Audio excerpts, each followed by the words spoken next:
Qu'est-ce qu'on fait aujourd'hui les gens? Aujourd'hui on fait un épisode spécial, souvenir d'un pays qui jusqu'à mercredi matin était un pays somme toute pas mal. Alors vous avez peut-être entendu parler de l'élection américaine. C'était entre Hillary Clinton, une femme qui a tout le charisme d'une autruche, et Donald Trump, un homme qui a tout le charisme d'un morceau de savon. Si je devais résumer l'élection en deux mots, ce serait une merde complète. Vous allez me dire, c'est pas deux mots, c'est trois. Mais en fait, je vous rétorquerai alors, je me suis inspiré du modèle de campagne d'un des candidats. À vous de deviner lequel. Petit indice, il va devenir président. YouTube est un océan de merde.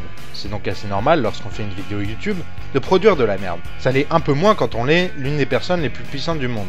Moi, je peux faire des comparaisons foireuses et mentir, c'est pas grave, j'ai pas à m'occuper de plusieurs dizaines de millions de personnes. Si Trump était vlogueur, on pourrait lui pardonner de dire de la merde H24. Mais là, mon coco, t'es président. C'est plus l'entreprise foireuse de ton père que tu reprends. C'est un pays. Alors selon je sais plus quel site, il y a eu plein de recherches Google pour comment émigrer des États-Unis, ou alors que c'est la fin du monde. Ça a un côté un peu tragicomique. Bon, d'un autre côté, ce sont les mêmes sites qui étaient sûrs à 90% que Clinton allait gagner. Donc c'est pas étonnant de pas avoir autre chose à raconter que des banalités inutiles. Tiens, vous voulez savoir un truc marrant? Word reconnaît pas le mot Trump, alors qu'il reconnaît à la fois Hillary et Clinton. C'est bien la preuve, s'il y en avait besoin, que la première puissance du monde a à présent à sa tête un guignol absolu. Non mais c'est vrai quoi, le mec sait probablement pas comment pisser droit. La merde, elle sort de sa bouche au lieu de sortir par son trou de balle. Si c'est ce mec qui va prendre en main les US, je sais pas où on va. Sur ce point au moins, les recherches Google ont pas tort. Cette élection, c'est un peu comme si on avait rassemblé tous les gens les plus cons de la Terre et qu'on leur avait fait élire leur chef. Ou non, encore mieux.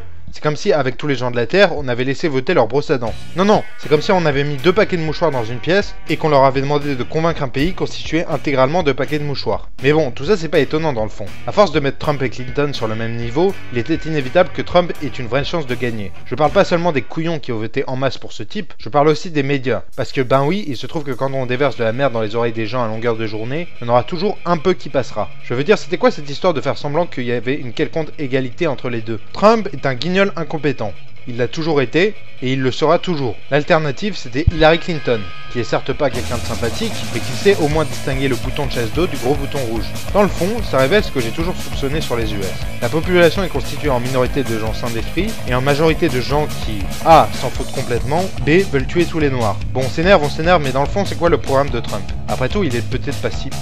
Oh merde. Sur son site, il y a deux positions politiques. Premièrement, faire payer aux Mexicains le mur qu'il veut construire entre les US et le Mexique. Parce que c'est ça qui va empêcher les terroristes d'entrer, bien sûr. Deuxièmement, abattre Obamacare. Bon, il y a aussi tout un tas de positions parfois contradictoires, comme travailler avec nos amis et alliés arabes, et en même temps faire une commission sur l'islam radical.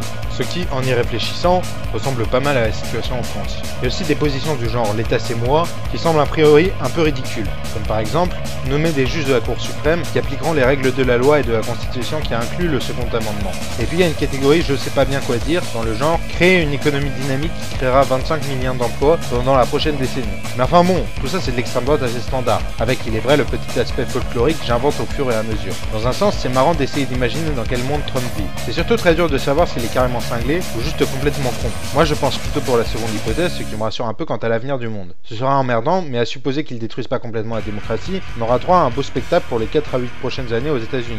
Bon, et puis il y a toujours le parti républicain qui, tout en étant un tas de bouffons stupides, est quand même pas d'accord avec Trump. On peut à juste titre se demander si l'un ou l'autre pourront faire passer une quelconque mesure quand les deux se détestent allègrement. Donc bon, on verra bien.